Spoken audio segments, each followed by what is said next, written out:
Today we're here to talk about the power of our dreams. The power of our dreams. You know, having a dream is super important. Having a dream has the capacity to change your life. Every invention, every creation, every important thing that ever happened in this world started with a dream. A dream expands you. A dream shows you not only who you are, but who you can become. A dream will allow you to grow in the process of achieving it, doesn't it? And a dream will help you push through obstacles that seem impossible to push through. So this is the story of a little boy with a big dream. And this little boy dreamed about playing football. It was his long life dream. He wanted to play football, and so he did. Ever since he was 2 or 3 years old, he would be with a ball all day long. And one day, his parents said, "This boy is really good. Let's go and take him for a tryout." So they take him to one of the big clubs in his country for a tryout. And the guys who were looking at him say, "Yeah, the boy is good. But what's wrong with him? He's too small. Look at him. He is definitely too small. Something is not right with this kid." So they take him to the doctors, and the doctors check him out, and they say, "Yeah, there's something wrong with this kid. And it's not a minor thing. In fact, it's quite a rare disease, but it's a big thing. And the big thing is that this kid was born with a growth hormone deficiency, which in essence means that his body refuses to grow." And so these guys who were about to sign the contract with him said, "No, we're not going to do this. Because this kid was born broken. He was born broken." Have you ever felt broken before? Yeah? And some brave guys are putting up their hands. Have you ever felt like, "I'm not good enough, I'm not attractive enough, I'm not talented enough, I'm not intelligent enough, I don't have enough friends, I don't have enough money, there's something wrong with me"? Well, this kid, he was born broken. And these people were not there to fix him. But you know what this kid did? The kid with the broken pencil? He said, "I'm going to keep doing this. I'm going to keep focusing on my dream. Because I will make my dream bigger than my obstacle. And I will do whatever I have to do to make my dream come true. And if that means setting my mind and reminding myself every single day, you can decide that." And speaking about decisions, the first step to make a dream come true is decide what you want. And you would be astonished to realize how many people have no idea what they want in their lives. Many times I ask people, "So what do you want?" And they bring me up a big long list of what they do not want. "I don't want this body, I don't want this face, I don't want to feel this way, I don't want my parents to tell me what to do, I don't want..." "And what do you want?" "Oh, I don't know. I never thought about that." "Oh, really? Well, that's the first thing you need to do in order to achieve your dreams. You need to decide what you want with lots of details. Now, let me tell you another true story. Who here likes animals, especially? Who likes horses? Oh, lots of you. This is a true story about a boy who loved horses. His name is Monty.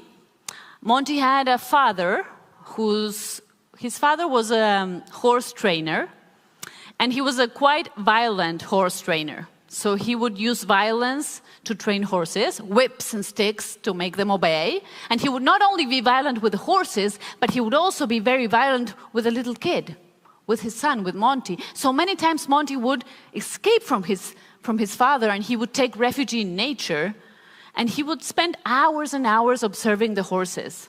And he realized something.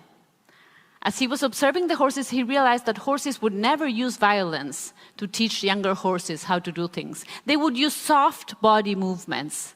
And so he started dreaming, and he said, "What if one day I can become a horse trainer using no violence?" And so one day, Monty goes to school, and the teacher asks him and the fellow classmates, "What do you want to do when you grow up?" Have you ever been asked that? Yeah. And so she said, write an essay about it.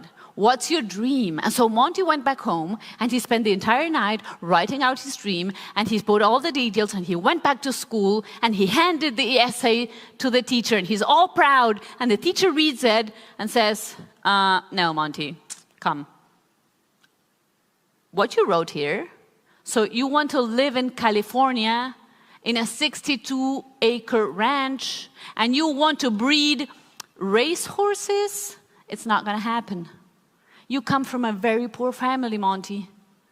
You guys live in a trailer. It's not going to happen. So I want you to write something more realistic. I don't want you to get frustrated. So Monty goes back to his house with the essay. And what do you think he did? Do you think he changed it? No. He didn't change a single comma. So he goes back to school with the essay untouched, hands it back to the teacher. The teacher is reading it again and says,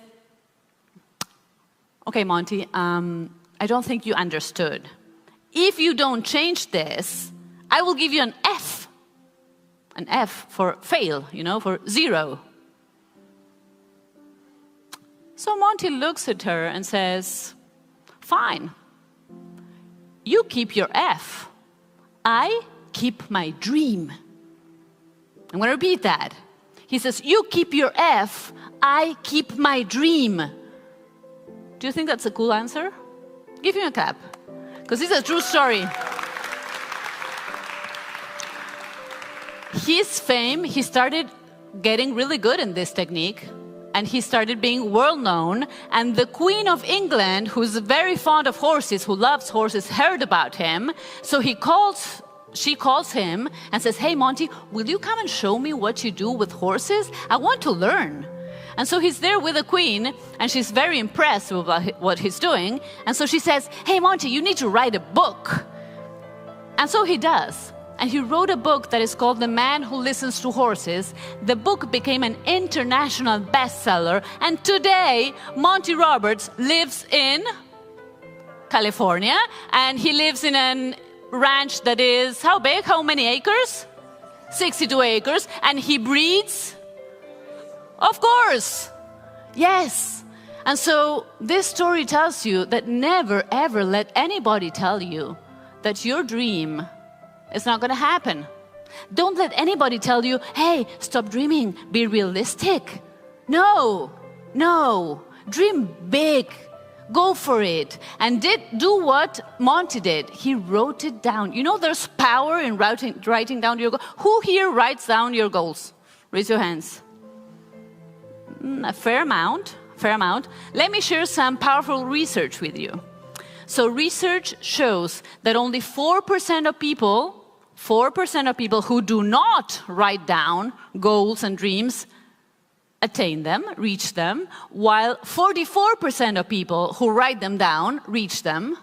And that if you write them down, who here, most of you or many of you raised your hand when I said, do you write down your goals? Do you also reread them very often?